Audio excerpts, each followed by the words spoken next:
चला. अरे इकडे उसाच्या मळा घेऊन कुठे जायचं आहे? साखरेचा दर 80 रुपये किलो झालाय. आता याला उसाची मोळी नाही, सोन्याची मोळी म्हणायचं.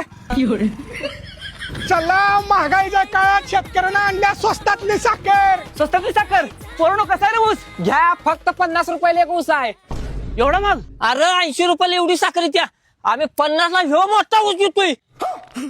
तशी पण 4 ला साखर लागत्या. तुझा ऊस घेऊन काय करू? नुसत्या दुधात ह्या उसाचं असं 4 थेंब टाकलं की बिना भेसळचा मलईच्या तयार होतोय. मला पण 500 रुपयाला 10 ऊस द्या.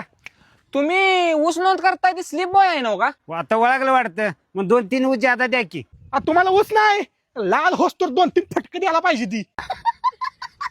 हे इकडे ऊस तोडा टोळी आणल्या. आता टोळीला ऊस तोडायला लावायचा नाही. 1 2 3 4 5 7 20 21 22 23 24 25 1 लाख 2 हजार 1 लाख 4 हजार 1 लाख 5 हजार 1 लाख 6 हजार 1 लाख 7 हजार 1 लाख 8 हजार 1 लाख 10 हजार 1 लाख. मोजून झाले 20 लाख ऊस भरलेत. 20 लाख गुणुले 50 ऊस घेऊन जावा आणि तेवढ्या पैशात कारखानाच आमच्या नावावर करा.